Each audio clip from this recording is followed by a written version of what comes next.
Oh, let's see how capable HHS really is. It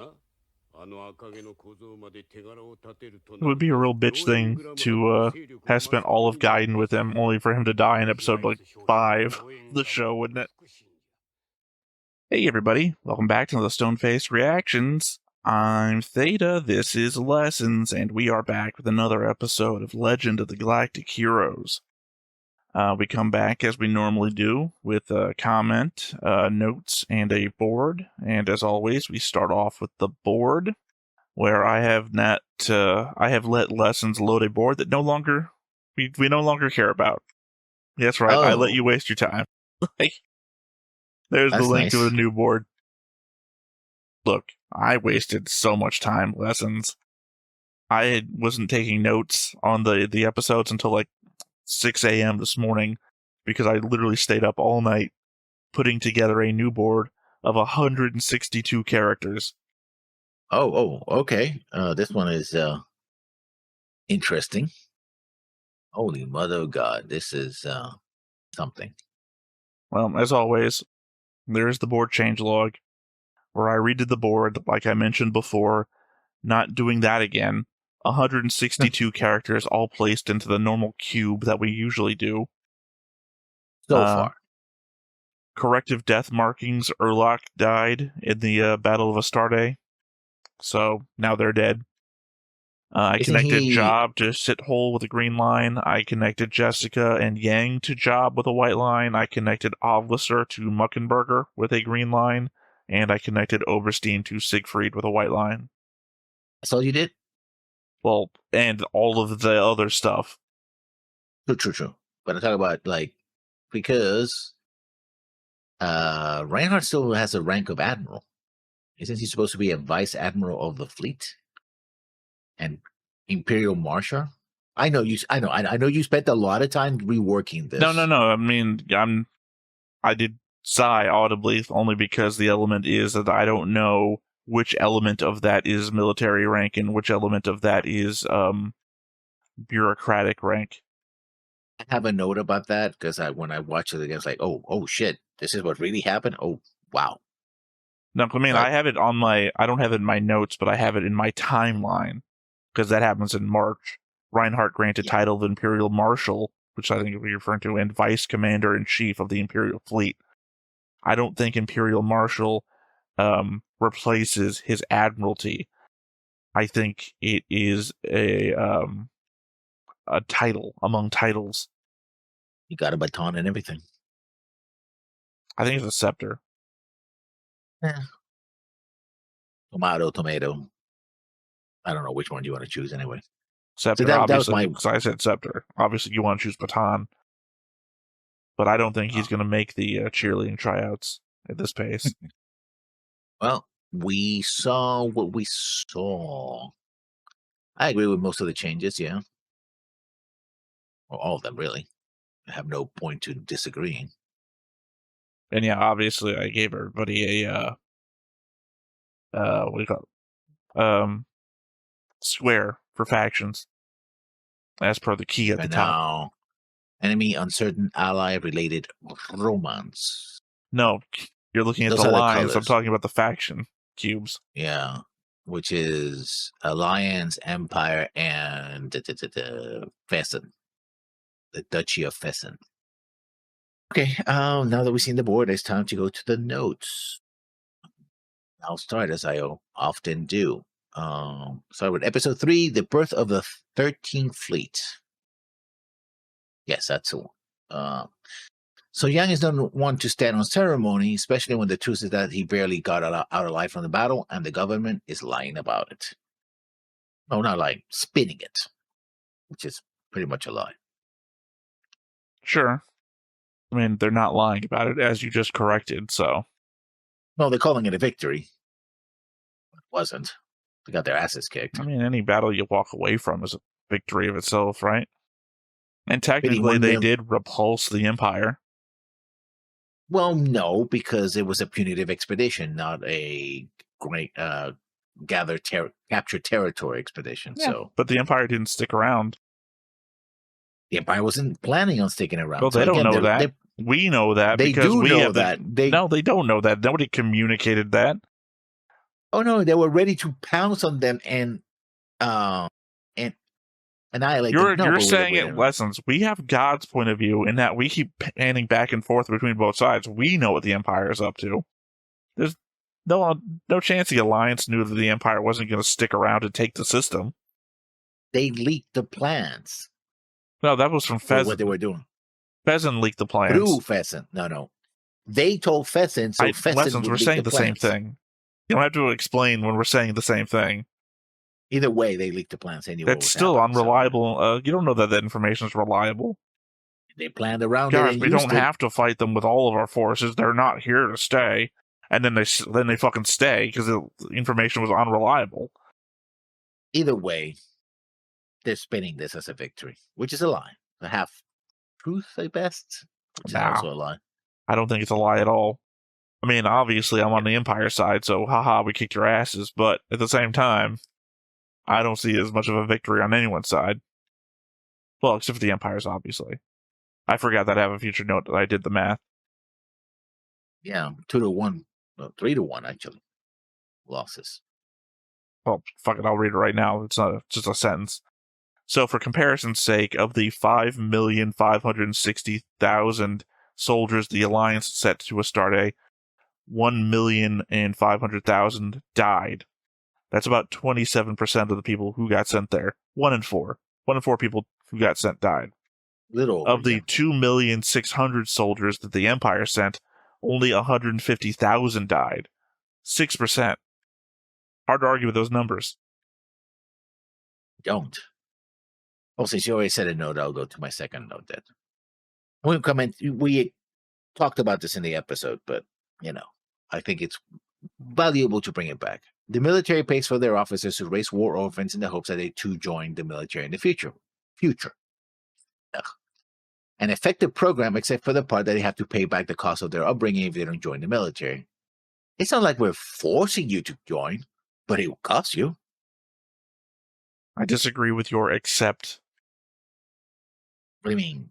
You said it's an effective program except for. Your except for proves why the program is effective.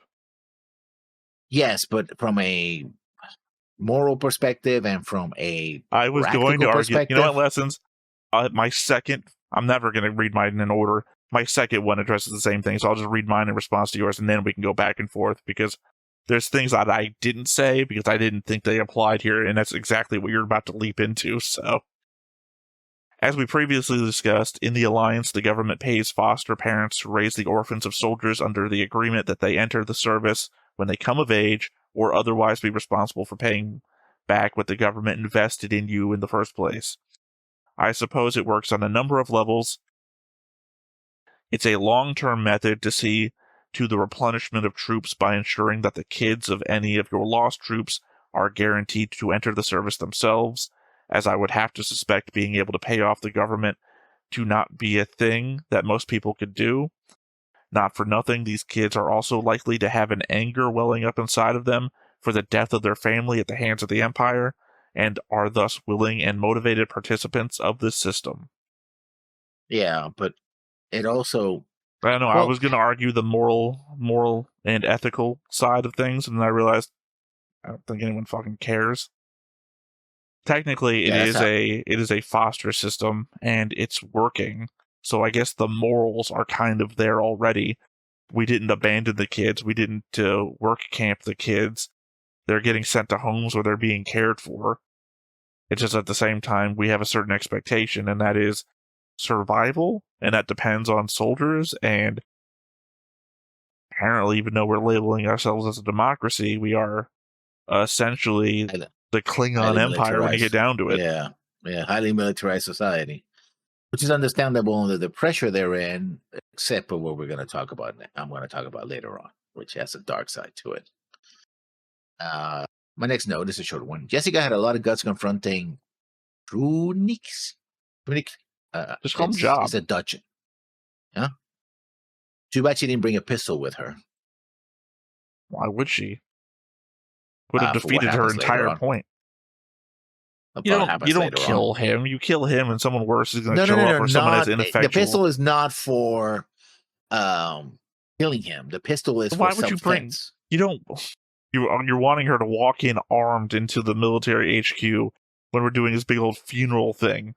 That's horrible advice. Consider what happens next. She needed the pistol. No, I don't think so. Do you think so? You know how many people there were? She would open fire, and then they would have just killed her anyway. I don't think once you kill a couple of people, like, oh yeah, they can't kill all of us. Also, I think they were wearing armor, so I don't know. That could be the same. I don't know how effective. We haven't really seen. Well, I guess we saw some of them, but those were the ship ones. We don't know what the planetary invasion armor looks like. That could have been that. I mean, we see planetary invasion armor. It's the same armor as ship to ship combat. I don't know about that. I have to think that they weren't just dressed up like Casey Jones for no reason. I have to assume that there was something going on there. Part of you're using the example of what we've seen in Gaiden. Sorry, I was supposed to say Guinan from TNG. What we've seen in Gaiden. No. I'm getting visions, man. I can see. I mean, that is certainly an example of something we've seen, but this is also something we've seen. Because you think they're wearing that because it looks intimidating? Because it fucking doesn't. It just looks like something. I have to assume it's armor. I have to assume it's armor. They're not just Casey Jonesing it up. I mean, maybe armor to protect them against hand-to-hand combat because they don't seem to be armed themselves with pistols or long-range weapons. No, they're carrying grenades. Yeah, they're carrying grenades with no pistols or rifles that we've seen. Just batons. They could be carrying it. I mean, they came around with a truck last time. It could all have been in the back of the truck. True. Also, they're coming to intimidate a woman who was clearly unarmed. So maybe they didn't have this is all we need. By the way, this was my fist. They were holding bats and everything. I was trying to mimic like police batons, which I have a note about that too.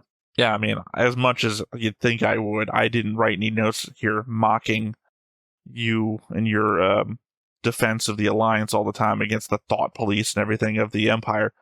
Because I think the thing here, off the cuff, is just the element that the Empire is very obvious about what it is and what it does, versus the subversion of the Alliance.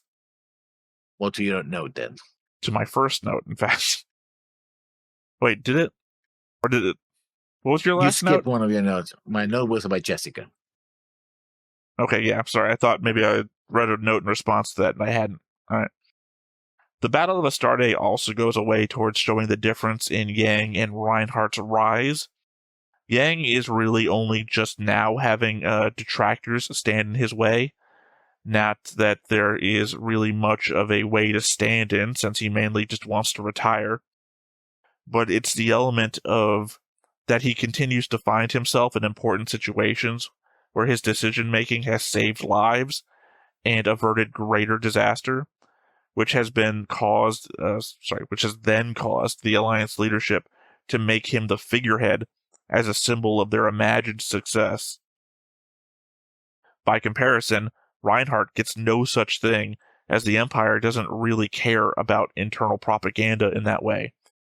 In fact, Reinhardt just continues to gather more and more people after him, the higher he rises in authority. Reinhardt is climbing that ladder through force of will and luck, against all odds, while Yang is being pushed up the ladder against his will. You can argue that some of the best leaders are the ones who don't want power, but, Well, I would argue that clearly. I've thought about this before. Part of the arguments that we tend to have where I'm always defending the Empire and you're defending the Alliance and you're always pointing out the flaws in the Empire. I think the element has to be here that I got drawn as Reinhardt, right? So I have to be representing the Empire that Reinhardt is both proud of and wants to make changes to, right?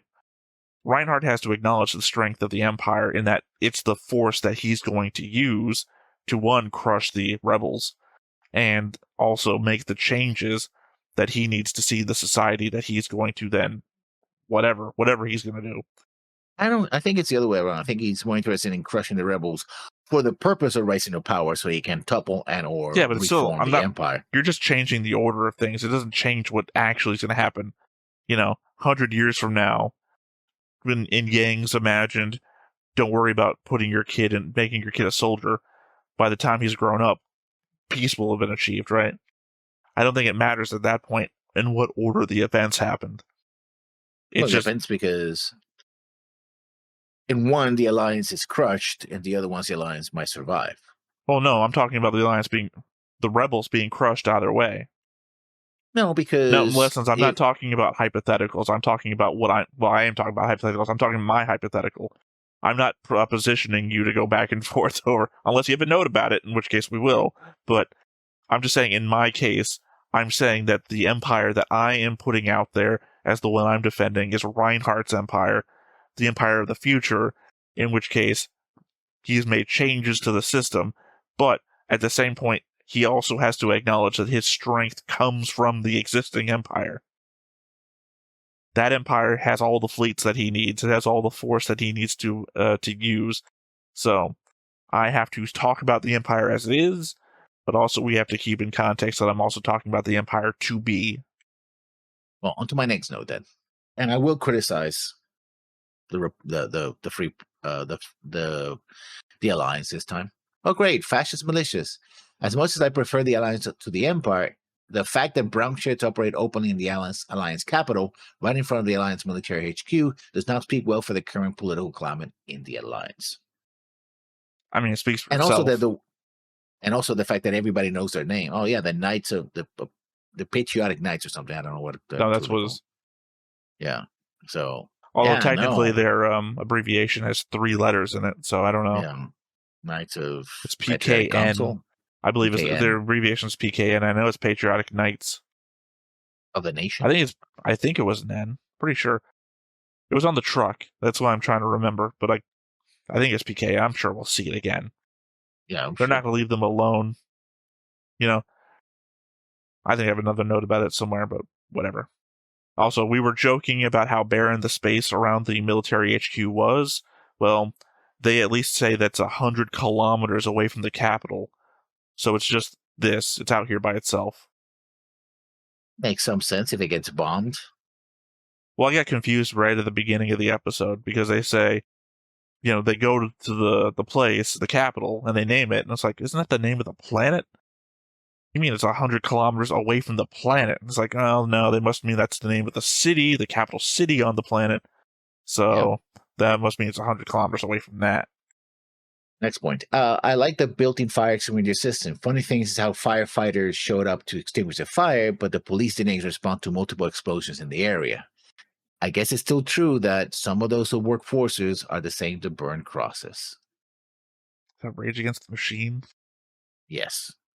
Well, it's because the fire suppression system that he activated to use as like an anti-riot system activated the alert that went up to the fire department. Nobody called in to the police department as per their whole, they're trying to keep their heads down thing. The neighbors only show up because the fire department, what did they say? If they ignored that, there's a chance that they could burn in a fire. Yeah. It's the, they came for X and I said nothing thing.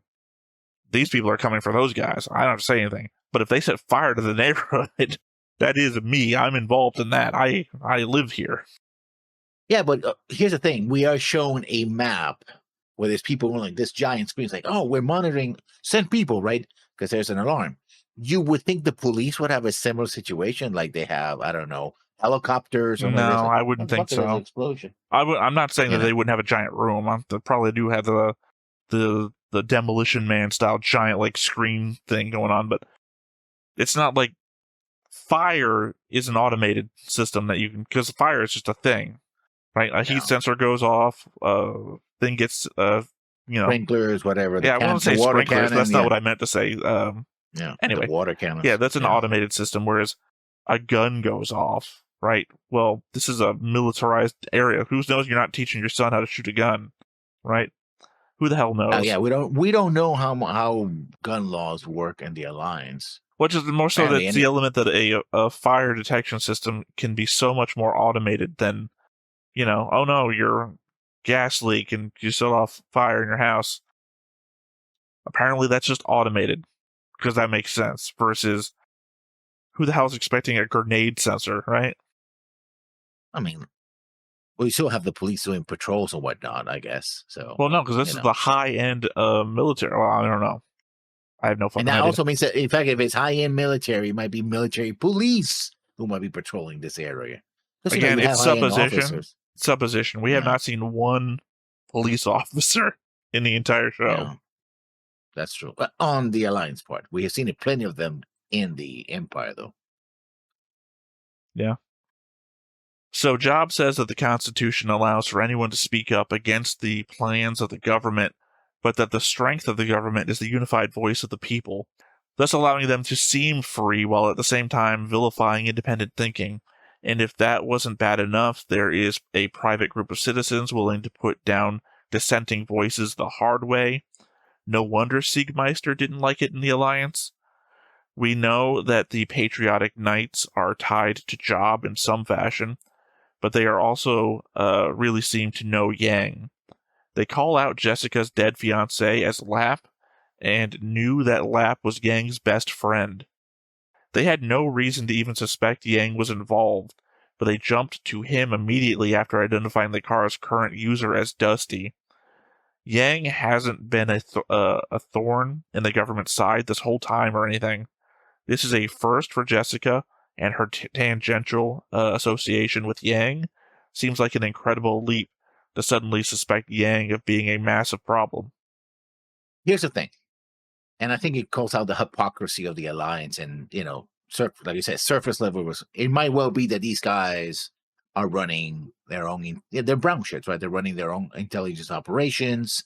They keep eye on important people, right? Remember that there was already a confrontation between Yang and Tunic, what is his name in an earlier, before the battle was started. It was like, because he basically talked to him back, and it's like, with the confrontation, are you sassing? He legitimately asked him what he thought about how to accomplish his goals. He didn't give the route answer, like, yes, sir, we're going to fight, we're going to win. But he was like, no, hey, listen, if you don't give us enough resources.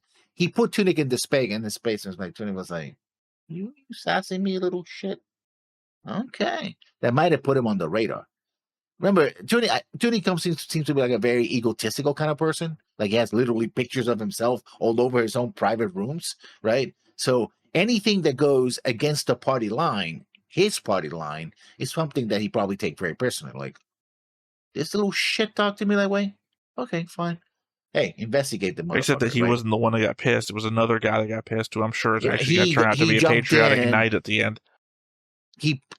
Okay, he's a good politician. He put the face. You can see him one moment was like, and he's like, okay, well, there's no problem. But yeah. No, it was a full-on interrogative back and forth. He never expressed any.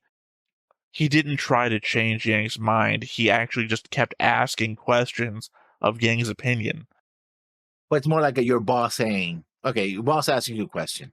You might come at it like Yang, it's like, well, I'm going to tell him the truth. But often, more than not, your boss is not interested in the truth. He's interested in somebody telling him what he wants to hear. Again, I'm not disagreeing with you on the real life aspects of what happens in the workplace. I'm talking about the element that if Job really wanted an answer from him and Yang gave him an answer he didn't like, he could have moved on.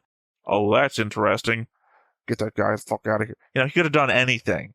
But he just kept interacting with Yang, asking Yang questions about his answer.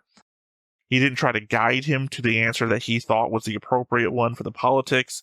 He didn't try and say, that's fucking dumb, or, he didn't give the politics answer. He just kept asking, which doesn't tell me that you're pissed about this or upset or you think you're gumming up the works or anything. In fact, he goes from that and anticipates using Yang as a figurehead immediately after. So, no, I don't think he was super pissed at Yang and thinking he's a problem, because he planned to keep using Yang, knowing that was his opinion. Again, it wasn't Job that was pissed, it was the other guy. I want to say it was Moore, but Moore's dead, so I don't think that's probably going to be... No, it's his boss, the admiral that was in charge of that fleet. Yeah, as I said, I want to say it was Moore, but it was... I don't think it was Moore, and it wasn't Peta, because Peta's not as jacked as that guy was. Oh, yeah, so you're going to glaze over this 162 character board to try and figure out who we're talking about. I think it was Peta. I think it was Moore. Vice Admiral Peta. Yeah. No, Moore was dead. I know Peta Moore was dead. Injured. Moore wasn't dead when the conversation we're talking about happened. Moore died at the Battle of Astarte. Yeah, but Peta was the one that was in command of the ship and actually gave command to... yeah, but we're not talking about on the ship. We're talking about when they're all in the line and Job walks past and has a whole conversation. I think the guy standing next to Yang is the one who got pissed, and that guy was fucking jacked. And Peta is not jacked. Anyway, that was my note. No, that was my note. To my next note, then. I also find it interesting that the leader of the fascist organization has a Dutch-sounding name.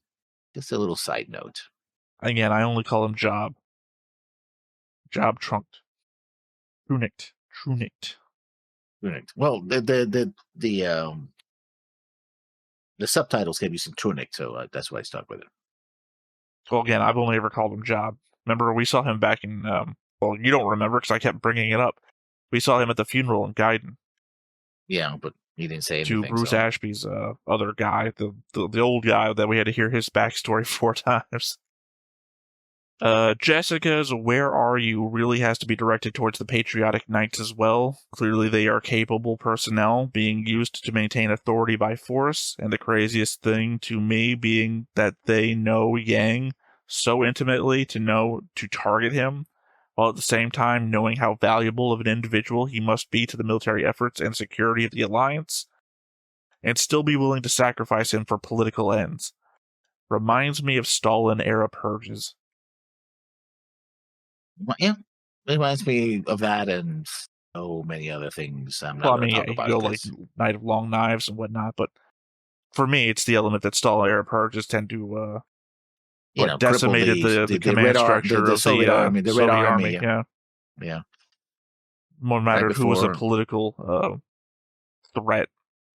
Yeah, it's all about loyalty. Their effectiveness to the party and to the state. And my last note on this episode. So now it's Yang who suffered from the Uriah Gambit. Tells you how utterly worthless this war is, except for the justification for the existence of both states. Well, no, the Empire doesn't have to justify itself. The Empire is the existing state from which the rebels broke off. All states have to justify themselves. No, I'm saying that it's the existing state, though. There is no... I don't know. You have that thought process just Empire, fizzled in my head, but the Empire doesn't have to justify itself. It is the existing state from which other states apparently branch from. All states have to justify themselves, and only for the fact that by the time that sounds like that sounds like heresy. I don't think you're saluting the Emperor's picture. No, I'm not. Well, then I think you're going to disappear in the night. See, that is justifying the state justifying itself. Yeah. That's what I'm saying. The Empire doesn't have to justify itself. It justifies itself. It's self-justifying. Yes, I think that is... The Goldblum dynasty justifies itself. Of course, yes. That was my note. Your note? Crap, we've attracted too much attention, says the guy shouting into a megaphone and hurling grenades. Clearly the best and brightest. You don't have to be smart to be evil. No, I don't give a shit about the evil part. It's just the crap, we've attracted too much attention. You've thrown 2 grenades at this point and shouted into a megaphone in a residential neighborhood. Yeah, which part of this was a stealth operation? Well, 2 grenades and dropped a 3rd. Plus, you drove your truck here. Your big old truck with your name printed on the side. On to episode 4, The Afterglow of the Empire. Now, this one's going to be a long one. The contrast between Yang and Reinhard is palpable. Yang despises empty ceremonies, Reinhard embraces them. Yang fights to preserve the alliance, while Reinhard seeks to topple the Kaiser. Even the ceremonies are both grandiose, but in a different flavor. if not the same end. The Alliance is a somber celebration mourning of those who were lost, while the Empire is grandiose and I use that word again, and celebration of the individual and his prowess. But in the end, they both serve the interests of powerful men and the state as a whole, not the people therein. Yeah, I mean, I was already talking about the different courses that both characters take throughout the narrative and how, Reinhard has to fight against adversity. And previous to the last couple of episodes, Yang has just had to overcome any situation he's been put in. Yang, double promotion, Wenli. I mean, they did try to kill him in the prison break scenario, so there's that. Yeah, cool. One guy. It only takes one guy to kill you. I don't know. Reinhardt's been taking a lot more than that. Yeah, because the other people failed. Yeah, I know. That's what I'm saying. Is that Reinhardt is constant adversity from the top to the lowest guy on the planet. Like, how many times in Gaiden did just some guy on a planet who was in control try to get him killed? Whereas Yang had that happen once. Well, now twice. That's what I'm saying. I'm not counting the last time because it's not my point of view that I'm trying to put out there. Obviously, doing the worst job of this because, yes, I am omitting evidence to make my argument better. But to be fair, I was saying the same thing about the difference between the two of them before, the Patriotic Knights showed up. And not for nothing, I knew that they would show up. Oh, well, yeah, because of what was it? The new thesis? The new thesis. I will say that after today, probably, I'm not gonna, beyond one other thing that I remember, and I don't think that has, anything to do with anything, because I think it's a side story thing. And I'm going to even ask you about it. Well, I might as well just do it now while we're in notes. It's not a note of mine, but the element that the formation of the 13th Fleet, which you already know, to be half the strength of a normal fleet, because it's made up of the remnants of 3 other fleets, that he's being sent to take Iserlon. Yet again, how do you think he's going to do it? Because that's the one thing that I do remember.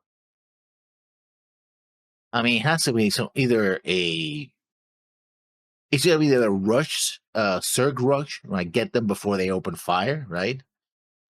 Or it has to be some kind of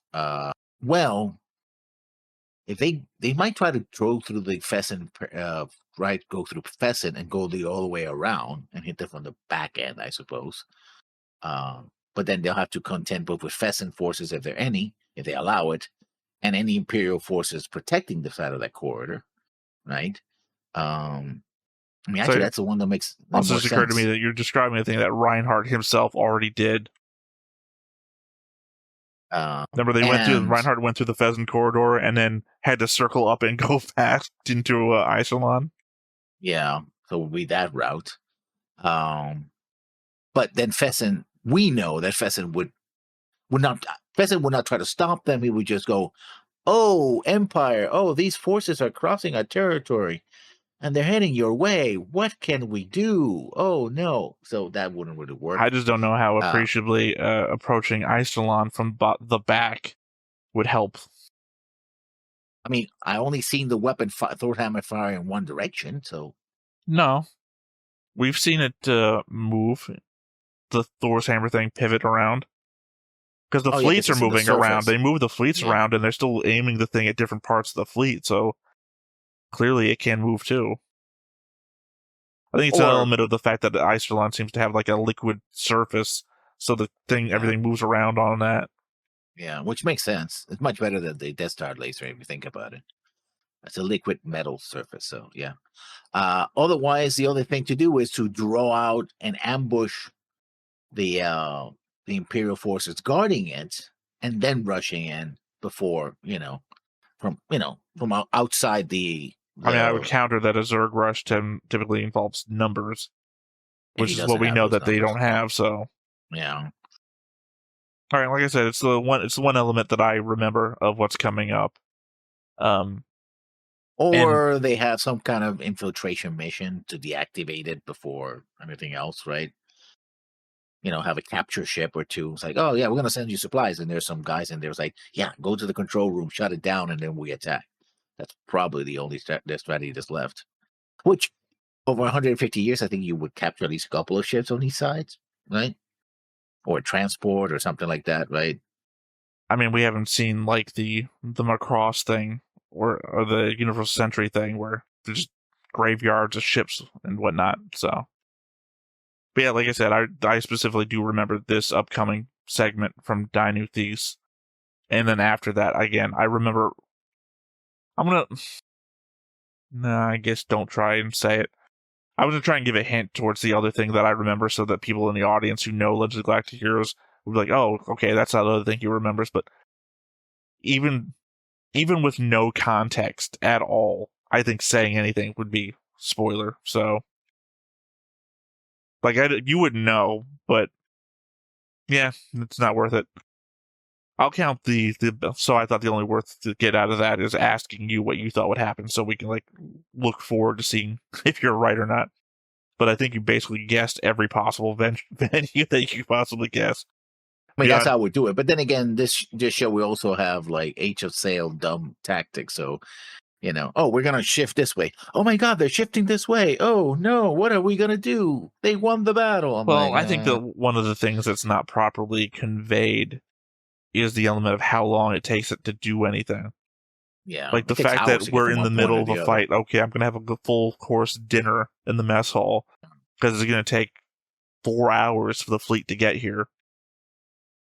But at the same time, it also would imply then that it's going to take, a really long time for your whole fleet to turn to engage something else. And I think we're just seeing things at like a sped up pace. Yeah. That was my note. Right? Well, no, I interjected with the whole, what do you think is going to happen? It's not an actual note of mine, but it fills the space of a note. No, I said that the last person that spoke as a note was my note, but you did not respond with a note. You interjected with a question. No, you said a note, and then I said, how do you think he's going to take the thing? Which is essentially, I'm saying, not a note that I wrote, but it took the space of a note.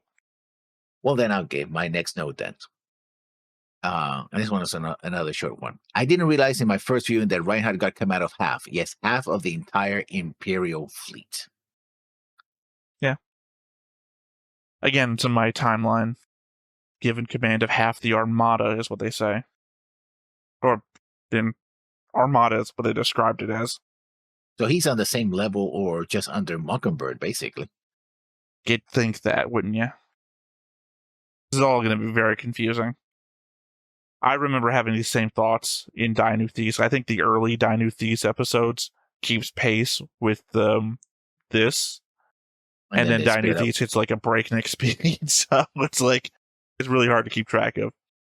Because again, I think New Thesis was like a fourth or a third the episode length. At least the one we were watching it. 34, 35, 33, and 35 Again, episodes. At least when we were watching it. I don't know. Maybe it was still an in-work thing. So, but yeah, how much command Reinhard actually has can be very confusing at times. All right, well, my final note then.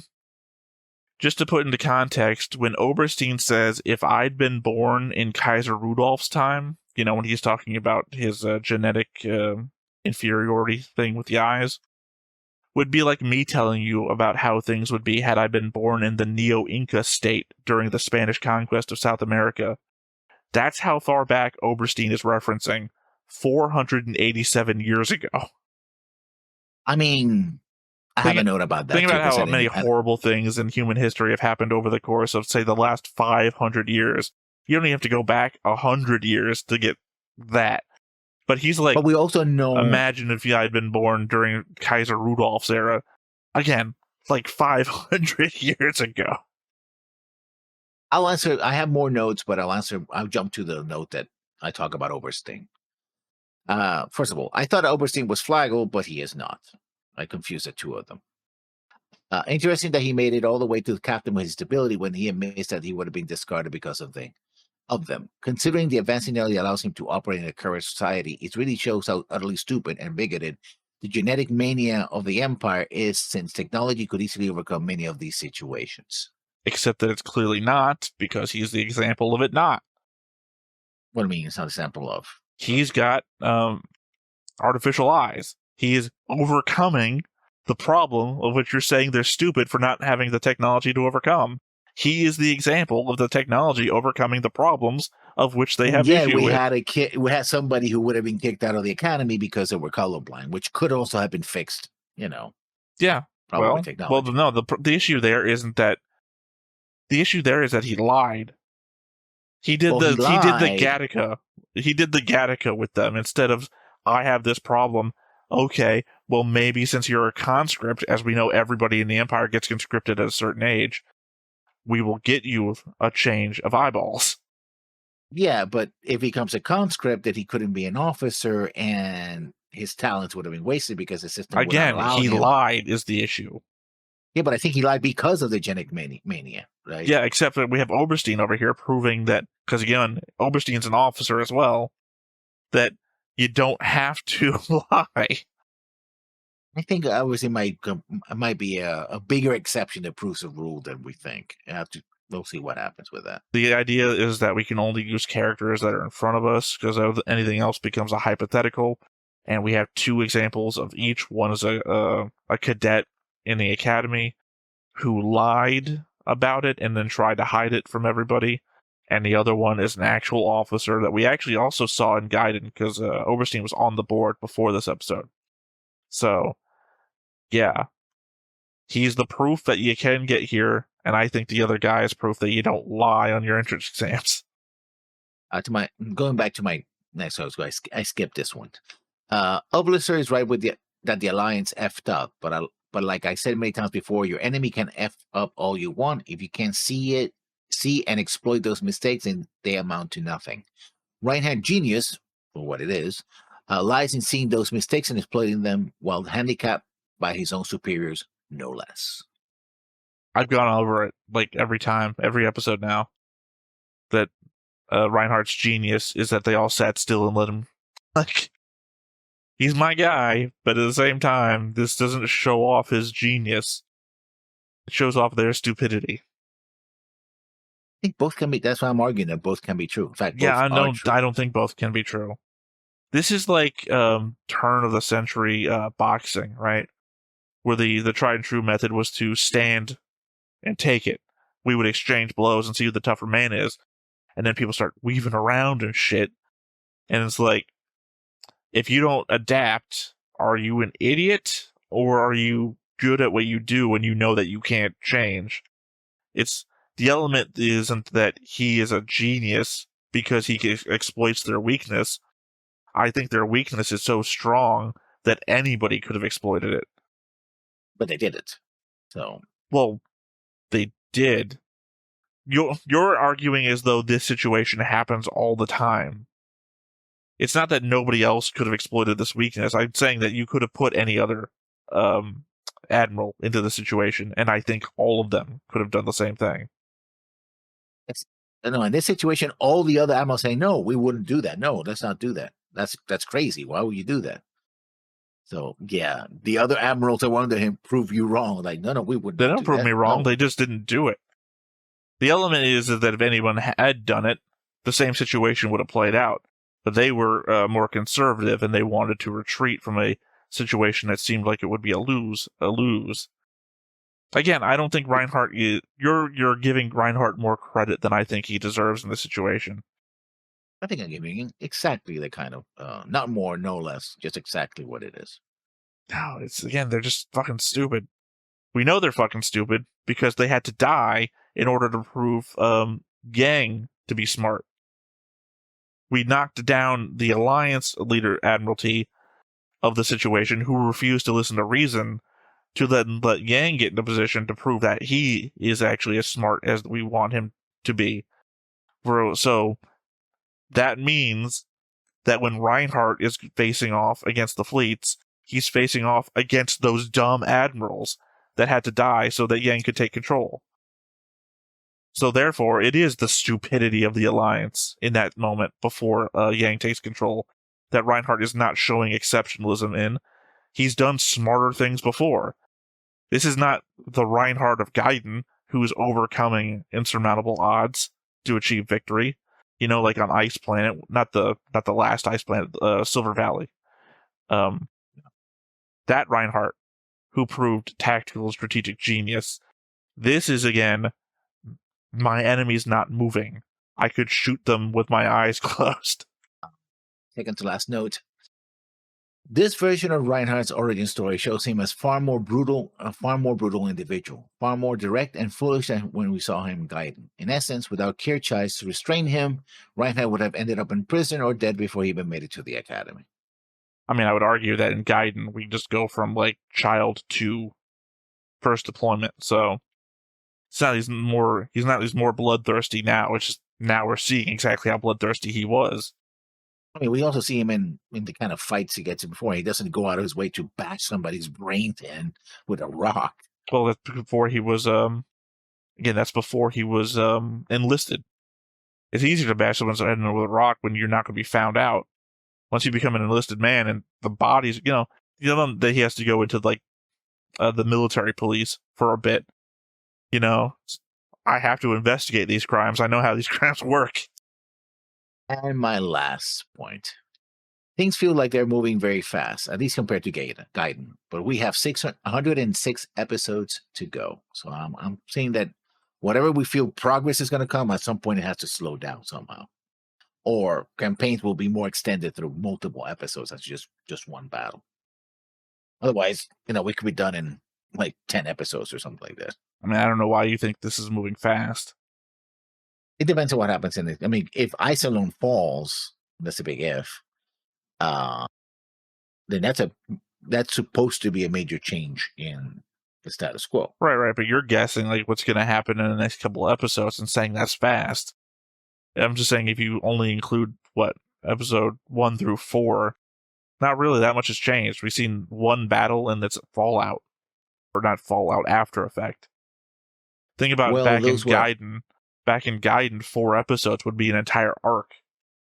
This is, again, a battle and a thing versus, what do we get, 12 episodes for the last ice planet that we attacked? All right, comments. Canaris4 from the Patreon from the episode Battle of Astade. I find it funny how at this point in time there is so little footage of John Robert Lapp that when Yang flashes to all the good times he's had with Lapp, the only thing we flash back to is Jean's brutal death. I really don't think the episode previews are any worse with spoilers than Gundam, Wing, or Zeta. It's just one episode that begins with a character death, which is preceded by an episode that ends with someone pointing a gun, gives the show a bad rep. Which, in fairness, it's challenging writing, a preview for the scenario that doesn't give too much. Also, it really goes understated how deceptive the previews can be. Imagine if Gundam Wing, they used footage of a Zero System-based hallucination of Duo killing Hilda for a preview for The God of Death Meets Zero. Or one where we're shown, somebody blowing up a colony because of the influence of the Zero System, which they did in the Next Dawn. I don't know. I don't think I pay much attention to the Next Time On's on Wing because we've seen it. Or Macross really telling us literally, and this person dies. I'm like, oh thanks. Yeah. Well, it's a weird thing because sometimes it feels with the anime that it's more about the journey than it is about the actual events of that journey. So they don't care about spoiling you. It's just the element of you're going to be entertained by getting there. But then if you give me a point-by-point list of everything that's going to happen, then why watch the episode? Well, it's just isn't that the journey? Yeah. I was literally watching a short earlier. God, what was I can't remember what movie it was. But literally in 2 minutes. It's a movie I'd already seen. It's a movie I'd already seen, so I already... Oh, no, it's Accepted. The movie Accepted. The one where they make their own college after they get denied by everybody. Mm-hmm. The entire fucking movie laid out in 2 minutes. And I was like, that was That was like every important part of the movie in 2 minutes. So if somebody can shorten a 90-minute movie, I don't know how long accepted it is, but that's the bare minimum of a movie into 2 minutes. I'm sure you can get the next time on for a 24-minute episode in like 20 seconds. Yeah. All right. Well, with all that said, I guess there's nothing left to do but to hop on in and see what we get.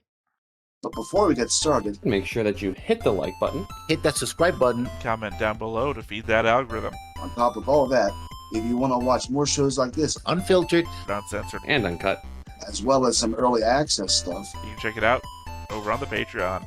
It's just $5 a month, but hey, no pressure. There's zero pressure in order to do that. It's just a little bit of extra support, and it would be greatly appreciated.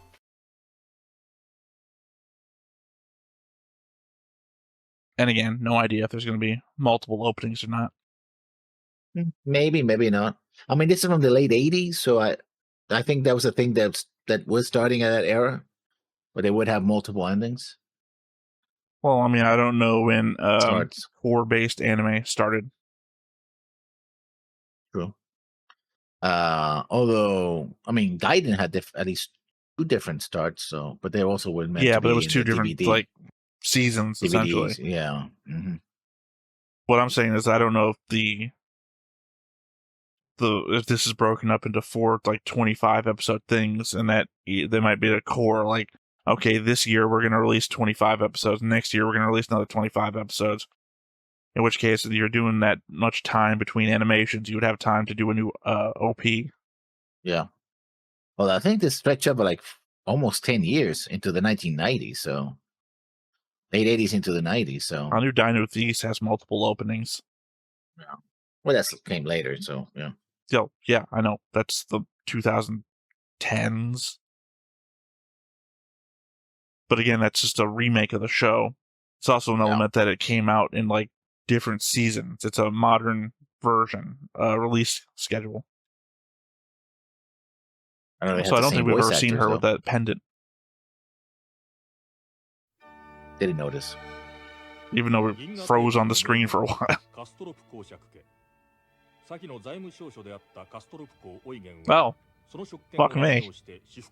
This is that other thing that I was saying I already knew about. So, turns out they're back-to-back episodes. Oh,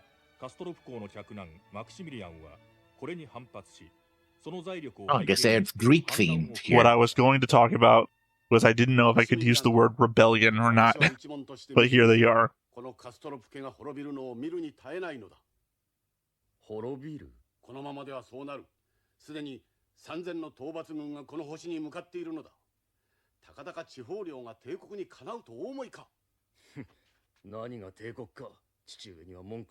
So I can't remember. But if memory serves, this planet had a different theme in Dino Thesis. Not a Greek theme, yeah. It was the similar type of thing, that they're all like based on one civilization or something like that, but I don't think it was this.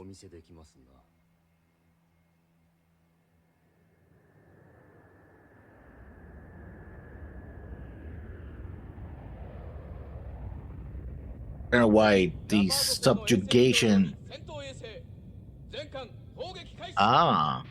Because it's a rebellion. They gotta put down a rebellion.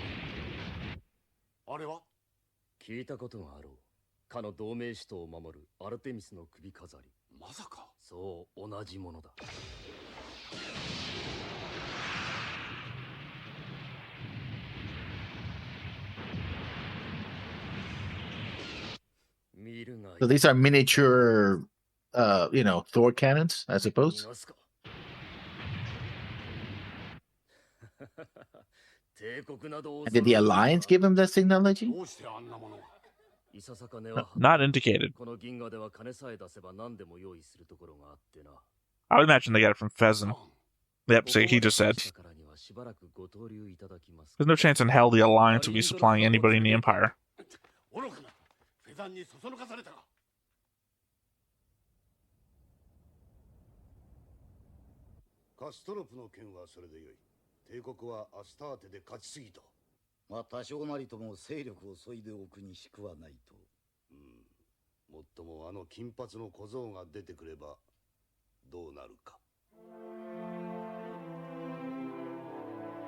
No, he's so feared that they were like, oh yeah, automatically he's gonna win the battle, I guess. I mean, clearly this is the future where Lex Luthor defeats Superman. アスターテ聖域での勝利により帝国元帥となったラインハルトは新たに元帥府を開きその陣営の強化に着手した。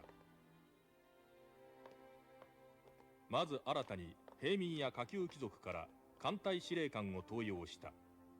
アウグスト・ザムエル・ワーレン中将、コルネリアス・ルッツ中将、 I guess paying off the mutiny arc of Gaiden.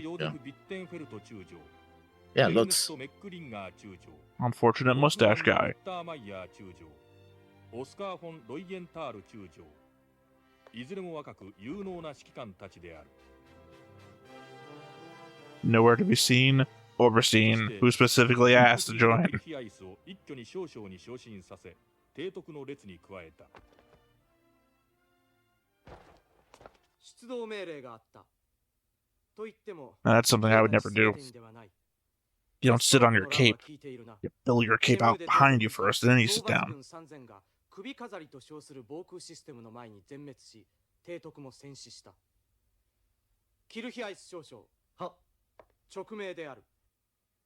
帝国に対し反旗を翻すマクシミリアン・フォン・カストロプに対し、2000の艦隊をもって討伐に当たるべし。は、勅命謹んでお受けいたします。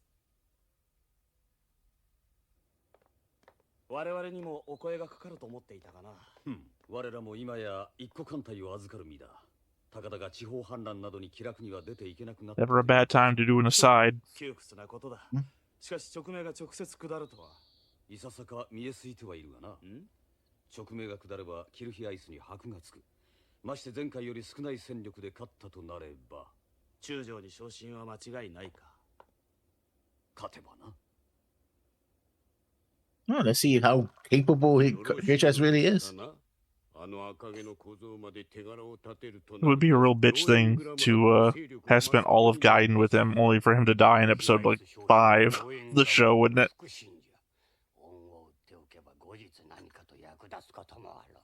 それにしても財務省将殿は苦労省じゃな。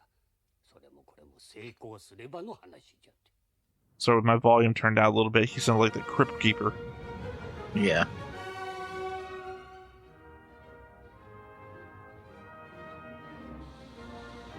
Also, he's taking an awful risk at, well, those ships are moving really fast. Like, shifting back and forth. 天族の次は出撃か。ぼやくなって俺たちはこれが仕事よ。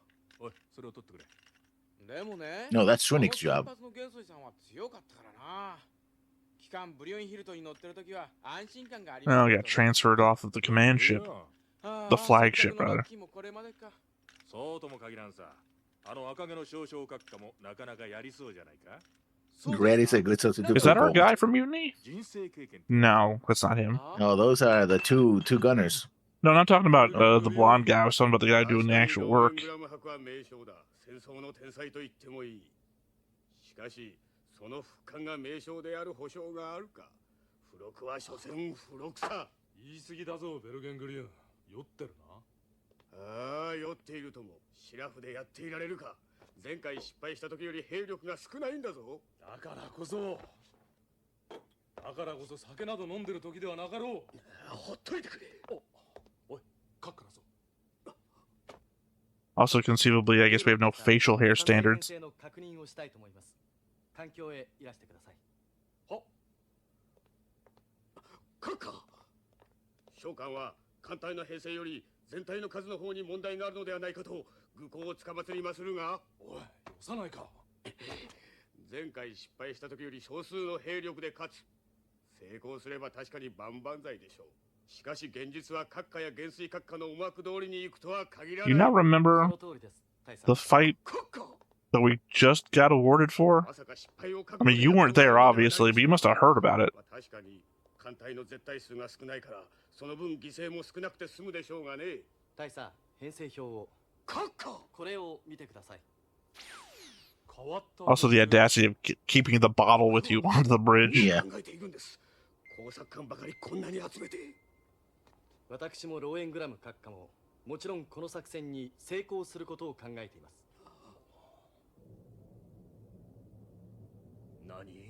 The engineering shifts. Hey, I didn't say I remember everything about the episode. I just said I just remember this episode.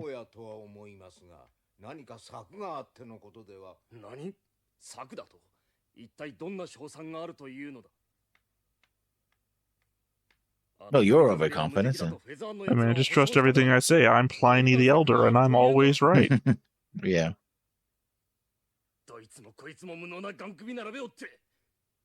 I'll just look at that orange sky. No word for blue. Pliny the Elder. なるほど。確かに誰でも考えそうな手ですが、これをここまで大規模に使うのは前例がないでしょうな。首飾りの宝石に鎖をつけてやろうってわけですな。それもとびきり派手なやつを。カストロプのやつら、頼みの綱を失ってどうしますか。それで諦めて降伏してくれれば良いのですが。そりゃ楽でいいでしょうな。まあ首飾りさえ片付けてしまえばあとはドカンと一発。おや、本気のようですな。甘いと言いたいようですね。いや、閣下の思惑通り運ぶのを期待していますよ。Guess there's no political officers on the ship.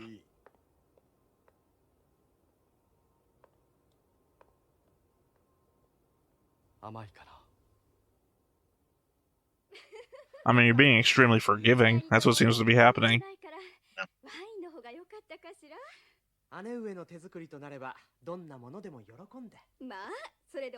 Not the onion pie.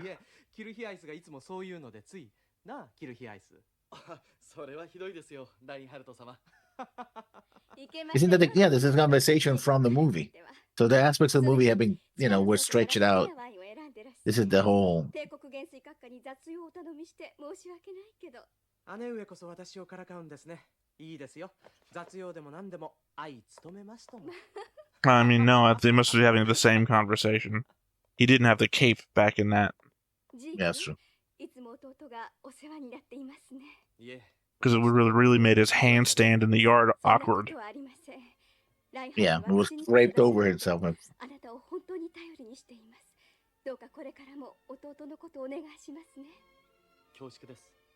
Unless this is an unreliable narrator thing, Kurt Chase is remembering the scene, except he's remembering it with a cape that didn't exist.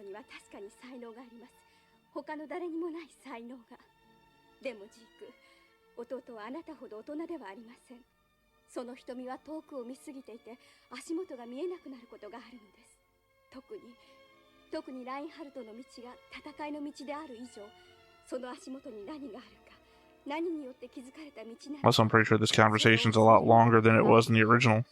Yeah.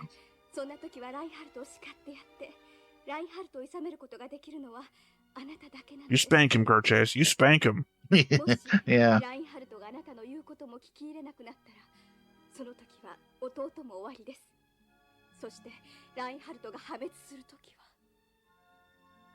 Well, I just feel like we're setting up that Reinhardt's gonna die at some point. That or Kurt Chase is gonna have to kill Reinhardt at some point. Maybe.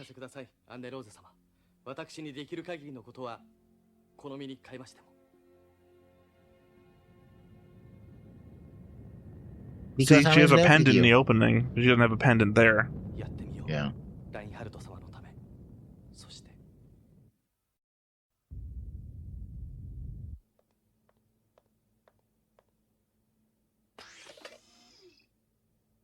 To get rid of the bottle. Oh, there wasn't? I think it was almost empty.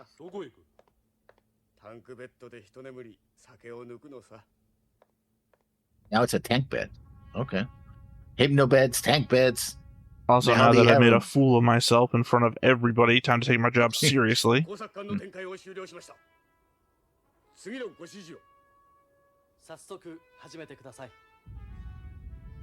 Please. Well, yeah, no account for being rude.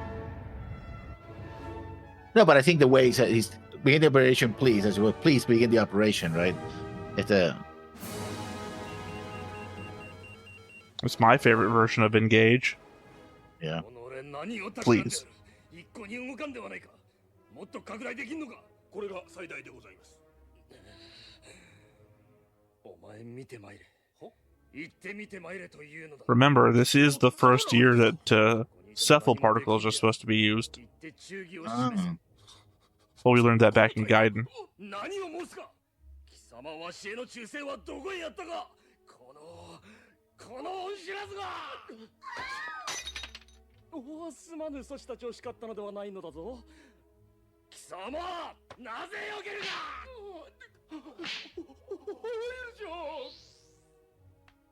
That's the Castrop I remember. A total bastard. 何を。余計なことを言いよっていらぬ心配をしたではないか。何のことはない。奴らは攻めあぐんでいただけのことだ。目に物を見せてやるぞ。首飾りの自動防衛機能の This guy's such a cartoon villain, you know. I couldn't help but notice that all of the food on the table was completely untouched, even though they've been in that room forever. もっと寄ってこい。そうだ、そのまま。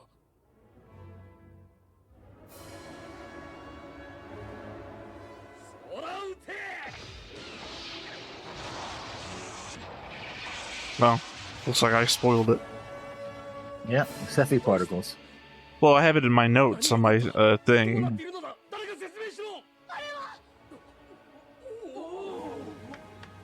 Because you remember, it was one of the Gaiden episodes where they were testing the cephal particle thing, projector. But they said this was the year that they would be used. なんだあれは。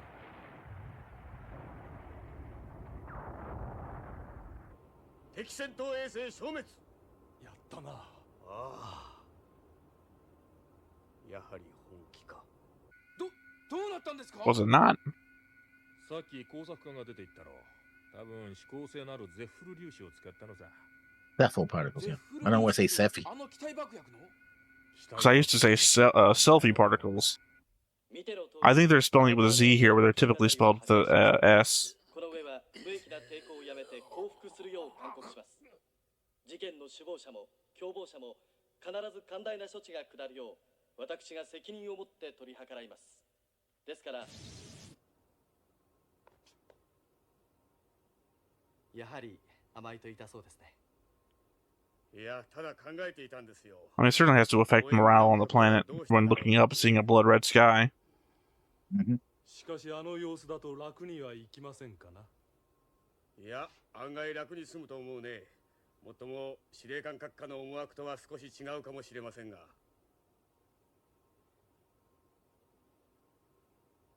嘘だ。帝国に逆らった者を生かしておくはずがない。第一生かしておかれた試しがない。これは罠だ。罠に違いない。 I mean, they did send a subjugation fleet before this. 殺される。お前らもだ。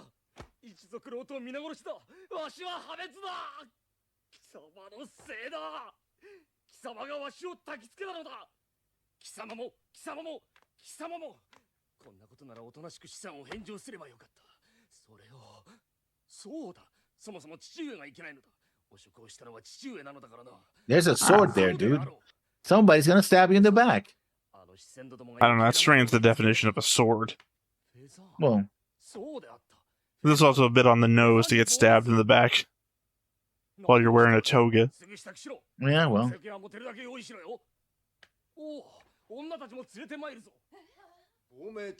Yeah, I guess they're not that into you.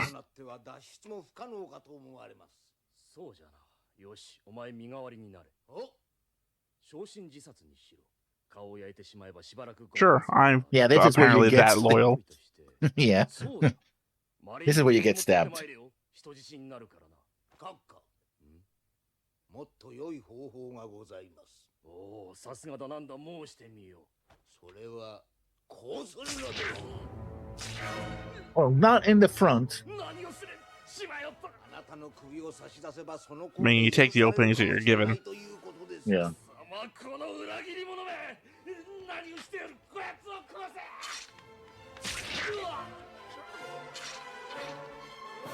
Yeah, beating people. Yeah. Well, he got Caesared, basically. Even the women and the ladies are like, "Fuck you. I ain't gonna die for you."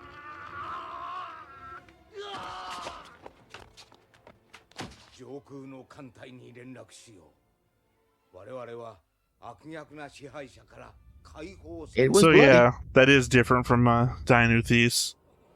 In Dainu Thesis, he's as abusive, but he's on a ship. Like, they have their own defense fleet. And I think he shoots one of his own guys, and then the rest of the crew pulls guns on him and just kills him, and then declares, Castrop is dead. We surrender. 誠の名将か。 So yeah, that would explain why in Dainu Thesis they don't have the Greek thing going on. おお、ヒルだ。心配かけたな。 Isn't she the one that's gonna... Apparently, yeah. No, Yeah, he's gonna Margaret hook up was with, in, we'll hook up with Reinhard later on. Oh yeah, that's what usefulness is, idiot. やるじゃないか。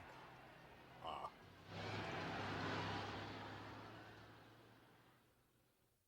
ご苦労だった。申し訳ありません。何を謝る。帝国の新たな英雄だとみんなも言っている。2日間の無血占領、見事だ。血は流れました。 I was gonna say, there was some blood. 死なせてしまいました。申し訳ありません。そうだったな。だがあれは今までの帝国の影がカストロプを死なせたのだ。お前のせいではない。はい。キルヒアイス。俺たちのやり方はそれとは違う。そうだな。はい。キルヒアイス。 Well, eventually you're gonna have to kill some people. 優しいな。 I mean, they've I'm already perfectly killed willing to plenty of kill- people. Yeah. But I mean, technically in self-defense? No? They've been on the attack before? よくローエングラム伯の下に甘んじておるな。 I mean, I'm talking about the fleets and stuff, but I'm talking about individuals who have been. 何にしろもっとよく知ることだ。そうなれ Well, ば it's not self-defense if you rush into a situation to defend somebody else. You know, the very first episode of Gaiden. 弱点があることを同盟に知らせるべきかと。なぜその弱点が分かったのかね。ああ、そうでした。 ジークフリード・キルヒアイスは Oh, he sold out. 反乱鎮圧の功績により Yeah, he was no use for him anymore. これによりローエングラム陣営のナンバー2と誰もが認めるところとなった。一方その頃 He always was. 自由惑星同盟ではヤン・ウェンリーのイゼルロン要塞攻略の準備が着々と進められていた。 Yeah, I just didn't remember where this happened. So I thought this happened after Yang's arc. And as it turns out, it was next. So the thing I was completely unwilling pretty to short, talk too. about. Yeah. Oh yeah, no, it was one episode in Dainu Thesis as well. So yeah, I can't remember what their planetary theme was, but I remember having a whole discussion about, does that mean every planet has its own theme or something? Maybe. But it wasn't so, I don't think it was so like on the nose as like a Greek theme. It's like I remember Yeah. Castrop wearing like a suit or something, not like a toga. Yeah. I'm thinking it's one of those things that they just had to change because it wouldn't look right in a modern update. Maybe. Yeah. Well, because it has the It's an feeling interesting of like a choice. Star Trek Earth-like planet, right? Mm-hmm. Yeah. Or TOS, Star Trek Yeah. Earth-like The original planet. series, yeah. You know, we found Rome. This time it's not with a god. Just some idiot who relied too much on one defense, one trick. There's this one trick that will defeat the Empire. Well, the point And the is you Empire have to defeated get rid the of the brain died. My brain died. Yeah. Oh, okay. I was thinking you had to get rid of the something, and then I couldn't think of the something I was trying to say you had to get rid of, and just... No, selfie particles. Cephalopod particles. Well, I don't think you can. That also means I feel that like now even though we every- both knew I edited it out the next time on, Yeah. we both I know. paused for a second like we were waiting for it. Just in case. That also means that every alliance planet that has its defense now it's defenseless. Well, they have defense fleets as well, but still. Well, no, you they know. said that this was the system. It's a miniature system of the capital of the Alliance. They didn't say all the Alliance planets have it. They just said the capital has it. Yeah. Oops. So if if there happens to be an attack on the capital of the Alliance, they know how to defeat the system. I mean, we've seen cephaloparticles before in a ship-to-ship combat, so this isn't like a surprise. No, but remember that stuff was experimental back then. In the ship-to-ship combat bit, not in the internal defense bit. I mean, you're saying back then. I think that was a year ago. Yeah, well, still experimental back then. We don't know. Clearly the Empire perfected it in a year's time. Almost ready to deploy. That was 793, and we are currently in 796. So 3 years ago. Yeah, 3 years ago. And I'm sure new tactics will be developed to counter the cephaloparticles or use them in different ways. It depends who knows about it.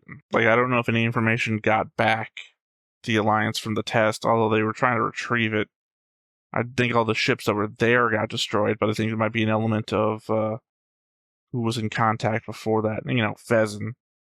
And Fezzen sold off Castrop, so... Castrop. One episode bad guy, anyway. Well, baddie. In the institution of the Empire, it doesn't really stand out. Like I said, the only clue I was going to give to the thing I knew was I was going to say the word rebellion. I assumed, everyone will know that.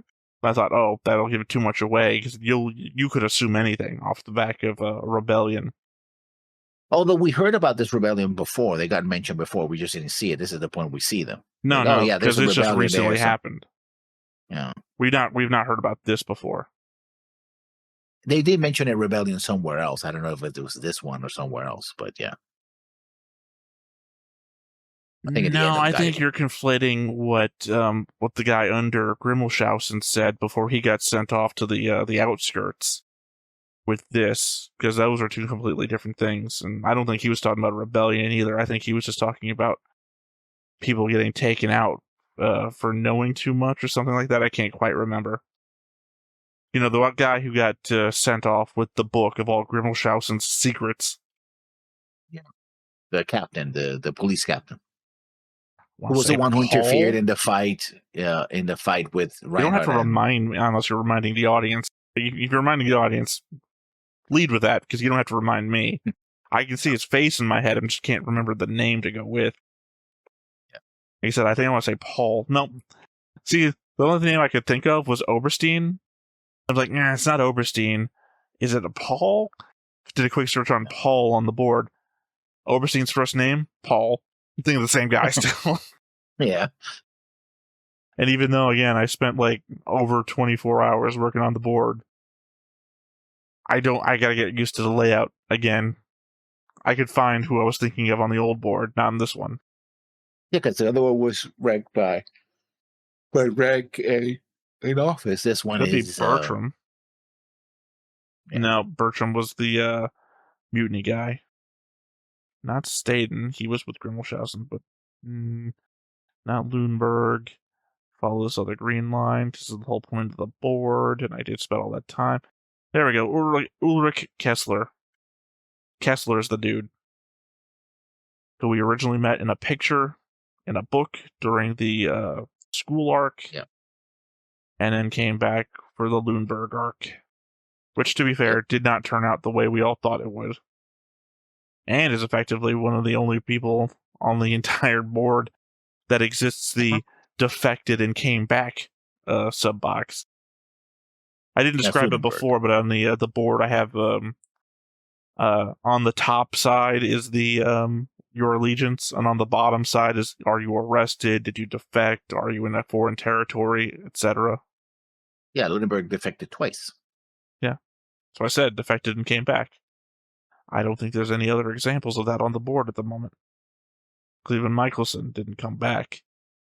By Michelson, obviously, I meant Siegmeister. Yeah, of course.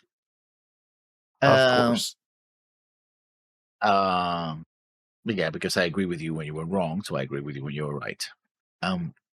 Short I episode bet you to the don't point, even I guess. remember the difference between those two people. No, I don't. That's why I was saying, of course, when you said of course. Siegmeister is the one who went to the Alliance side. He's the one I keep saying this. He went to the Alliance, and he was like, this place fucking sucks, and wanted to go back to the Empire. But didn't. Yeah.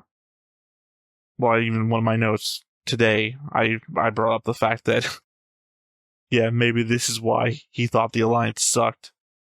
Whereas Michelson ran the spy network on the Imperial side, who would have been feeding information to Siegmeister. Oh, interesting episode. Little side note to get Kirchheis cut up, I suppose. I think the most important part is reminding us again that Siegfried and Kirchheis are a team, and one without the other, Yes, Kirchheis can do his own thing, but ultimately that speech that his sister gave him, like, hey, you got to take care of my brother. Without him, without you, he's gonna go wild. Yeah, that's actually the whole point of it. Well, I was just thinking that you were like separate. I feel like you're going down the route of separate. They're nothing, except that this is like the second time we've gotten Kirchheis by himself is just fine. We had the Dishonor episode, which was just Kirchheis by himself, operating on foot, just fine. Yeah, figuring out everything by himself. And this was just a whole thing to show us that as a fleet commander, by himself, just fine. That's fine. Perhaps one day he will take his matters into his own hands. I don't know what that means. No, but what his sister said. Kirchheis doesn't have a sister. No, Reinhard's sister, Anna Rose. Right, but with no context. You just said perhaps one day he'll take things into his own hands. Well, you need the setup of what she said in that. It's not even a speech. She's just talking at him. But you need that context to say he'll take matters into his own hands. Nah. That if a Reinhard goes too far, then, Or no, if he stops listening to you, then he'll no longer be the brother that I knew. Yeah. And then what do you do about it? If I could ever remember anyone's names. Not from this show, obviously. I got a whole fucking board that I've spent 24 hours giving everyone's names together for. I meant, so I was going to make a Game of Thrones joke, and I just couldn't get there. Alright, well, I guess if that's everything, then none left to do but to say that I have been Theta, this has been Lessons, we've been Stone-Faced Reactions, and we will catch you next time. Bye-bye. Hey everybody, thanks for watching another Stone-Faced Reactions. If you have an idea of another video we could go ahead and watch, go ahead and put it in the comments down below and we'll add it to the wheel. Be sure to like, comment, and subscribe, and let us know what you thought about this video and what parts you liked. And until then, we'll see you next time. Is this too goofy?